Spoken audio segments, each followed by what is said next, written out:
पाकिस्तान पेट से है, प्रेग्नेंट है, और ऐसा हो सकता है कि कभी भी पाकिस्तान से खुशखबरी मिल जाए बलूचिस्तान की।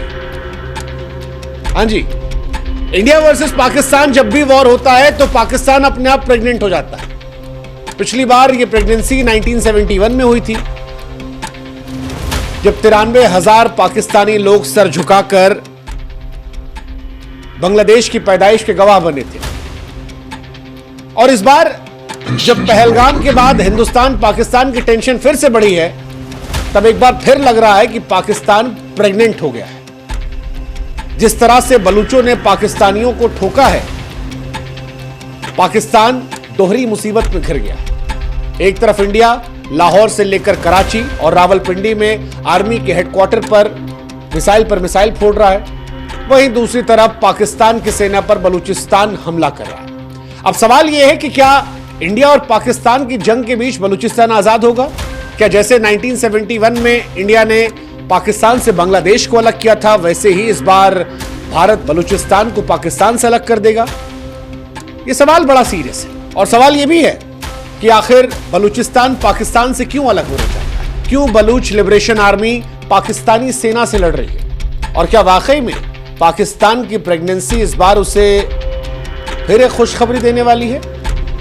कम से कम संकेत तो यही मिल गया। पाकिस्तानी सेना दरअसल इन दिनों मूव कर रही थी, तभी रिमोट कंट्रोल के जरिए एक आईडी हमला हुआ जिसमें 12 पाकिस्तानी सैनिकों के चिथड़े उड़ गए। इस हमले को बलूच आर्मी ने करवाया था। अब सवाल आपके मन में हो सकता है कि बलूचिस्तान में बगावत क्यों हो रही है? बलूचिस्तान में बगावत की कई वजह है। मुख्य कारण जो है वो ये है कि इस क्षेत्र में यहां की आबादी के साथ भेदभाव होता है। बलूचिस्तान पाकिस्तान का वो इलाका है जो सबसे ज्यादा खनिज वाला है, लेकिन विकास के मामले में ये इलाका सबसे पिछड़ा है। बलूचिस्तान से लगे ग्वादर पोर्ट को पाकिस्तान ने चीन के हवाले कर दिया, लेकिन इस प्रोजेक्ट से भी बलूचिस्तान में कोई फायदा नहीं, और अब बलूच लोग लगातार पाकिस्तान और चाइना का विरोध कर रहे हैं। अब सवाल ये, क्या ये विरोध अभी से है या पहले से है, वो भी बताएंगे आपको। लेकिन फिलहाल बलूचों की समस्या बताते हैं। बलूचों का क्षेत्रफल जो है वो पाकिस्तान का कुल, जैसे मान लीजिए पाकिस्तान 100% है, तो उसका 46% बलूच है। यहां की आबादी जो है वो तकरीबन 1.5 करोड़ है, जो पाकिस्तान की टोटल पॉपुलेशन का केवल 6% है। लेकिन जब बात गरीबी की आती है तो बलूचिस्तान में 70% लोग ऐसे हैं जो गरीबी रेखा के नीचे हैं। इसके अलावा पाकिस्तान में जितनी सेंटर ऑफ पावर है वो सारी पंजाब के आसपास है, जो छोटा सा इलाका है, लेकिन सारे सत्ता में बड़े लोग जो हैं वो पंजाब से आते हैं। बलूच लोगों को सेना में टॉप पदों पर कभी नियुक्ति नहीं दी जाती, अलग थलग रखा जाता है, ह्यूमन राइट वायलेशन होते हैं, और इसीलिए लगातार वो आजादी की मांग करते हैं। अब जब भारत और पाकिस्तान के बीच में युद्ध शुरू हो गया है, तो बलूचिस्तान भी इस युद्ध में आहुति देना चाहता है और कहता है कि इस प्रेगनेंसी में हमें पाकिस्तान के पेट से बाहर निकाल दो। अब सवाल यह है कि बलूच बगावत क्यों कर रहे हैं? एक वजह तो हमने आपको बता दी। दूसरी वजह यह कि बलूच अपनी अलग सांस्कृतिक और भाषाई पहचान जो ईरान और अफगानिस्तान से ज्यादा मिलती है, उसे बचाए रखना चाहते हैं। पाकिस्तान में पंजाबी वर्चस्व खेलते बलूचों को भेदभाव का सामना करना पड़ता है, और जब कभी वो इसके लिए आवाज उठाते हैं तो उनके नागरिकों को, उनके पत्रकारों को पीटा जाता है, अपहरण किया जाता है, और वो लंबे समय के लिए गायब कर दिए जाते हैं। और यही वजह है कि बलूचिस्तान में पाकिस्तान के खिलाफ लंबे समय से जंग चल रही है। अगर हाल फिलहाल की बात करें तो कई बार बलूचों ने पाकिस्तान पर अटैक किया। जैसे 1 फरवरी 2025 को 18 पाकिस्तान के जवानों को ऊपर भेज दिया। 12 मार्च 2025 को ट्रेन हाईजैक किया, 200 सैनिकों की हत्या की। 16 मार्च 2025 को बस पर हमला किया, 90 सैनिकों की मौत हुई। 6 मई 2025 को 6 सैनिकों को मार डाला। 7 मई 2025 को 12 सैनिकों की हत्या कर दी। बलूच लगातार विद्रोह कर रहे हैं, और अब भारत में उन्हें उम्मीद नजर आ रही है कि भारत उनकी प्रेगनेंसी में डॉक्टर का काम करेगा और पाकिस्तान से निकालकर उन्हें अलग पलने, पोसने और बढ़ने का मौका देगा। लेकिन अब सवाल यह कि बलूचों की कहानी क्या है? तो बलूचों की कहानी जो है वो भी वहीं से शुरू होती है जहां से पाकिस्तान का जन्म हुआ था। ब्रिटिश शासन के दौरान कई सारे ऐसी रियासतें थी जो डायरेक्टली ब्रिटिश शासन में नहीं थी। आजादी के बाद जितने भी छोटे छोटे राज्य थे उनको 3 ऑप्शन दिए गए थे कि या तो आप इंडिया के साथ चले जाओ, या पाकिस्तान के साथ चले जाओ, या फिर इंडिपेंडेंट चले जाओ। और इन्हीं रियासतों में से बलूचिस्तान भी था, जिसमें कलात, खारान, लासबुरा और मकरान की रियासतें शामिल थी। जिन्ना उस वक्त कलात और हैदराबाद दोनों के करीब थे। दोनों के साथ उन्होंने संवाद किया और कहा कि दोनों इंडिपेंडेंट हो जाएं। हालांकि इंडिया ने बाद में हैदराबाद को अपने साथ शामिल कर लिया। 13 सितंबर 1948 को सैन्य कार्रवाई के बाद हैदराबाद इंडिया में शामिल हो गया था। लेकिन इससे पहले ही मुस्लिम लीग और कलात ने घोषणा पत्र पर समझौता कर दिया। दरअसल कलात को डरा धमकाकर बहकाकर जिन्ना ने उन्हें अपने तरफ कर लिया। जिन्ना ने उन्हें आश्वासन दिया था कि उनकी अलग पहचान को मिटाया नहीं जाएगा। लेकिन जो कलात मुस्लिम लीग की बात मान लिए थे, उन्हें सबसे बड़ा धोखा मिला, क्योंकि कलात की स्वतंत्रता का सम्मान करने की बात जिन्ना ने कही थी। मोहम्मद अली जिन्ना जो उस वक्त सभी छोटी छोटी रियासतों को ऑफर कर रहे थे, उन्होंने कलात को भी ऑफर किया था। कलात के अलावा भी जैसे जूनागढ़ था, हैदराबाद था, भोपाल था, राजस्थान रहा, तमाम इलाकों को जिन्ना ऑफर कर रहे थे कि आप आइए हमारे साथ, आपकी सारी बातें मान ली जाएंगी। जिन्ना की कोशिश थी कि जो हमारे पास आ जाए वो अच्छा है, लेकिन कलात नहीं जाना चाह रहा था। लेकिन जब इंडिया और हैदराबाद का कॉन्फ्लिक्ट हुआ, उस बीच में जिन्ना ने काफी ज्यादा मैनिपुलेट किया। कलात को ये आश्वासन दिया कि आप हमारे साथ रह लीजिए, हम आपकी अलग पहचान को जिंदा रखेंगे।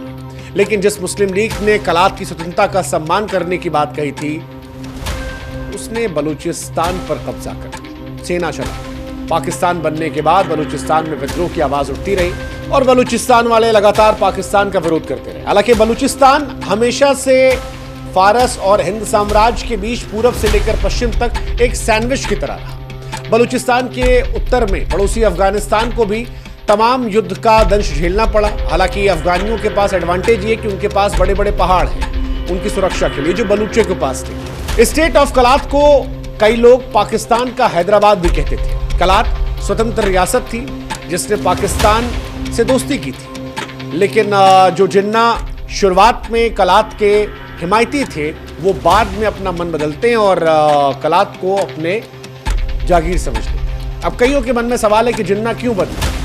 1947 में जिन्ना को रियासतें चाहिए थी। वो चाहते थे कि ज़्यादा से ज़्यादा देश जो है वो पाकिस्तान के साथ चले जाए। लेकिन जब पाकिस्तान बन गया तब जिन्ना बदल गए। वैसे भी सियासत में कोई एक बात नहीं होती है, वक्त के साथ चीज़ें बदलती हैं। इसलिए जो नेताओं के बयान पर भरोसा करता है, उससे ज़्यादा बेवकूफ़ कोई नहीं है। और यही भरोसे के चलते धोखा बलूचों को भी मिला। बलूचों को जबरन पाकिस्तान में मिलाया गया।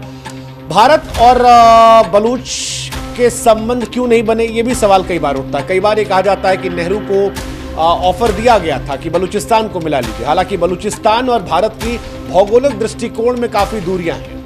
बलूचिस्तान भले पाकिस्तान में शामिल है, लोगों का मन वहाँ नहीं है। बलूच लोग कई बार इंडिया से जुड़ने की बात करते हैं, कई बार इंडिया से मदद मांगते हैं। लेकिन दिक्कत यह है कि बलूच का इलाका अलग है। जैसे जूनागढ़ पाकिस्तान नहीं जा पाया। जूनागढ़ के नवाब ने पाकिस्तान में शामिल होने का मन बनाया था, लेकिन जूनागढ़ जहां है वहां से पाकिस्तान में रहना आसान नहीं था। इसी तरह जहां कलात है वहां से भारत में रहना मुमकिन नहीं था। कई बार ये भी कहा था कि मुसलमान हैं, इसलिए कलात लोग को पाकिस्तान के साथ हो जाना चाहिए। हालांकि मुसलमान और बलूच ये वाला लॉजिक जो है वो यहाँ नहीं चलता, क्योंकि मुसलमान होना काफ़ी नहीं है। और इसका जवाब बलूच के लोग देते हैं। 1947 में मीर गौस बख्श नेशनल पार्टी के सदस्य थे। उन्होंने एक स्टेटमेंट दिया था कि हमारी संस्कृति ईरान और अफगानिस्तान की तरह अलग है। अगर केवल मुसलमान होने की वजह से शामिल होना चाहिए, तब तो दुनिया के सारे मुल्कों को एक हो जाना चाहिए जो मुस्लिम है। ईरान और अफगानिस्तान क्यों अलग है? उन्होंने कहा कि बलूचों को डराया जाता है कि परमाणु हथियारों के दौर में हम रक्षा नहीं कर सकते। लेकिन बलूच के लोग सवाल उठाते हैं कि जब अफगानिस्तान, ईरान और तमाम ऐसे देश हैं मुसलमान जो अपनी रक्षा कर रहे हैं, अपनी संप्रभुता को बनाए हुए हैं, तो ये क्यों रक्षा नहीं कर सकते? क्यों पाकिस्तान इनके साथ दमन कर रहा है? ये सवाल अपने आप में महत्वपूर्ण है। हालांकि पाकिस्तान की इकलौती समस्या बलूच नहीं है। पाकिस्तान 3 तरफ से टूट सकता है। वो जो प्रेगनेंसी का जिक्र हम कर रहे थे, वो ट्रिपलेट्स पैदा कर सकती है। कैसे? एक बवाल खैबर पख्तूनख्वा में चल रहा है, तो खैबर पख्तूनख्वा भी पाकिस्तान से निकल सकता है। एक बवाल गिलगित बाल्टिस्तान से निकल रहा है। और एक समस्या जो है बलूच की हमने आपको बताई। अब सवाल ये है कि अगर भारत हमला कर देता है तो क्या बलूच साथ खड़े होंगे?